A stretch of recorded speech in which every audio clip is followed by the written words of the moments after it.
The Autobiography of Madame Guyon by Jeanne Guyon, Volume 1, Chapter 1.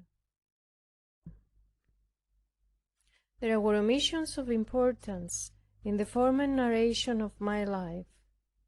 I willingly comply with your desire in giving you a more circumstantial relation, though the labor seems rather painful, as I cannot use much study or reflection. My earnest wish is to paint in true colors the goodness of God to me and the depth of my own ingratitude. But it is impossible, as numberless little circumstances have escaped my memory. You are also unwilling I should give you a minute account of my sins. I shall, however, try to leave out as few faults as possible. I depend on you to destroy it, when your soul had drawn those spiritual advantages which God intended, and for which purpose I am willing to sacrifice all things. I am fully persuaded of His designs toward you, as well for the sanctification of others as for your own sanctification. Let me assure you, this is not attained save through pain, weariness, and labor, and it will be reached by a path that will wonderfully disappoint your expectations. Nevertheless, if you are fully convinced that it is on the nothing in man that God establishes His greatest works, you will be in part guarded against disappointment or surprise. He destroys that He might build, for when He is about to rear His sacred temple in us, He first totally razes that vain and pompous edifice which human art and power had erected, and from its horrible ruins a new structure is formed by His power only. Oh, that you could comprehend the depth of this mystery, and learn the secrets of the conduct of God, revealed to babes, but hid from the wise and great of this world, who think themselves the Lord's counselors and capable of investigating His procedures, and suppose they have attained that divine wisdom hidden from the eyes of all who live in self and are enveloped in their own works, who by a lively genius and elevated faculties mount up to heaven, and think to comprehend the height and depth and length and breadth of God. This divine wisdom is unknown even to those who pass in the world for persons of extraordinary illumination and knowledge. To whom then is she known? And who can tell us any tidings concerning her? Destruction and death assure us that they have heard with their ears of her fame and renown. It is then in dying to all things, and in being truly lost to them, passing forward into God, and existing only in Him, that we attain to some knowledge of the true wisdom. Oh, how little are her ways known, and her dealings with her most chosen servants! Scarce do we discover anything thereof, but surprise at the dissimilitude between the truth we thus discover and our former ideas of it, we cry out with Saint Paul, "Oh, the depth of the knowledge and wisdom of God! How unsearchable are His judgments, and His ways past finding out! The Lord judgeth not of things as men do, who call good evil and evil good, and account that as righteousness which is abominable in His sight, and which according to the prophet He regards as filthy rags.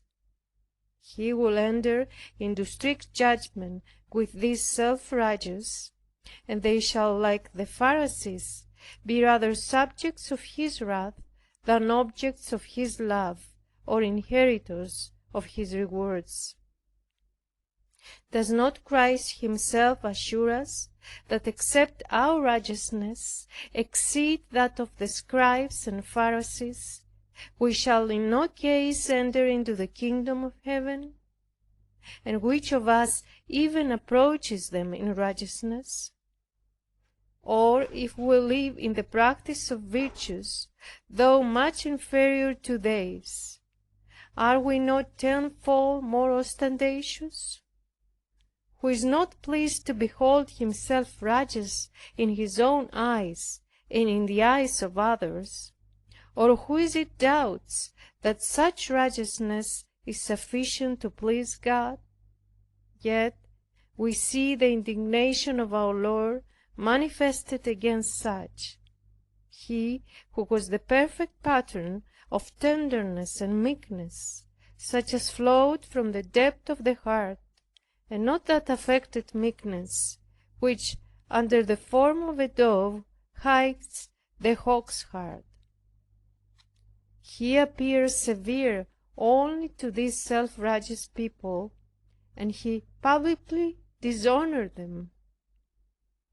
In what strange colors does he represent them, while he beholds the poor sinner with mercy, compassion, and love, and declares that for them only he has come, that it was the sick who needed the physician, and that he came only to save the lost sheep of the house of Israel. O thou source of love, thou dost indeed seem so jealous of the salvation that you hast purchased, that thou dost prefer the sinner to the righteous.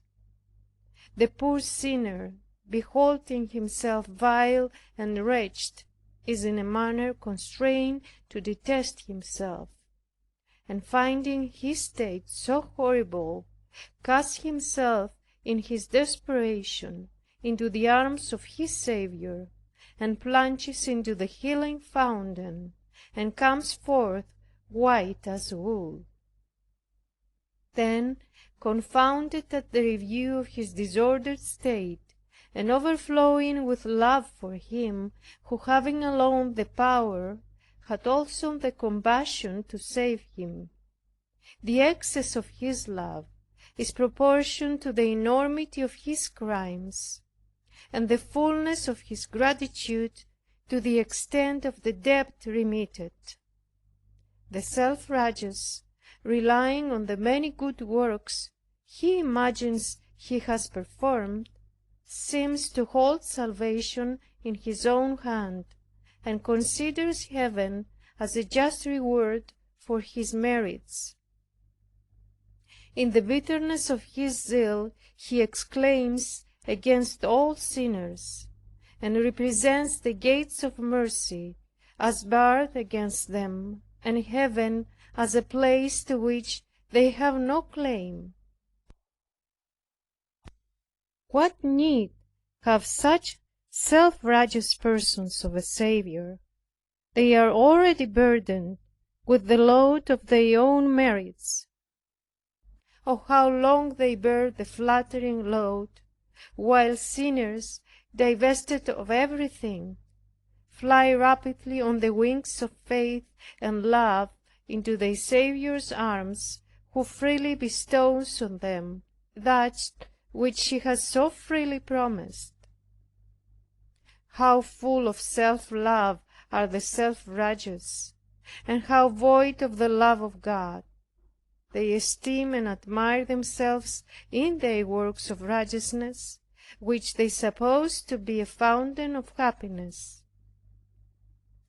These works are no sooner exposed to the Sun of Righteousness than they discover all to be so full of impurity and baseness that it frets them to the heart.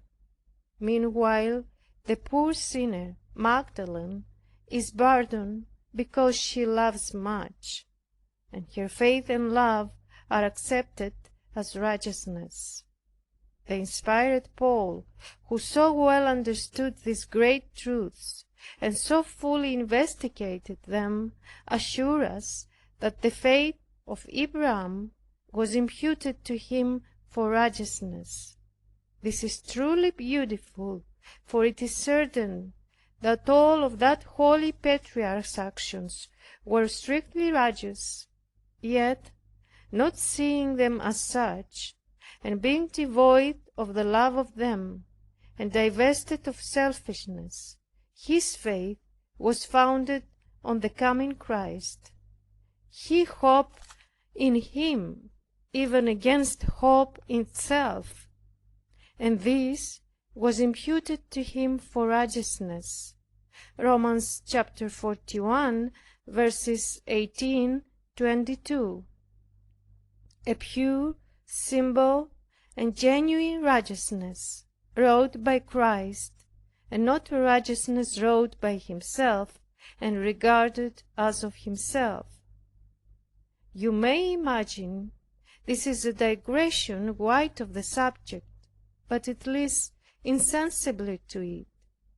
It shows that God accomplishes His work either in converted sinners, whose past iniquities serve as a counterpoise to their elevation, or in persons whose self-righteousness He destroys by totally overthrowing the proud building they had reared on a sandy foundation, instead of the rock, Christ. The establishment of all these ends, which He proposed in coming into the world, is effected by the apparent overthrow of that very structure which in reality He would erect. By means which seem to destroy His church, He establishes it. How strangely does He found the new dispensation and give it His sanction!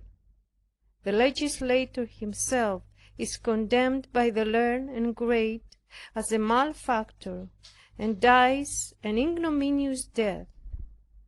Oh, that we fully understood how very opposite our self-righteousness is to the design of God! It will be a subject for endless humiliation, and we should have an utter distrust in that which at present constitutes the whole of our dependence. From a just love of His supreme power, and a righteous jealousy of mankind, who attribute to each other the gifts He Himself bestows upon them, it pleased Him to take one of the most unworthy of the creation, to make known the fact that His graces are the effects of His will, not the fruits of our merits. It is the property of His wisdom to destroy what is proudly built, and to build what is destroyed, to make use of weak things, to confound the mighty, and to employ in His service such as appear vile and contemptible.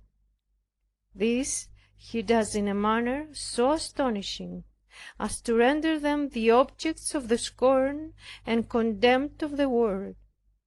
It is not to draw public approbation upon them that He makes them instrumental in the salvation of others, but to render them the objects of their dislike and the subjects of their insults. As you will see in this life, you have enjoined upon me to write. End of chapter 1, volume 1.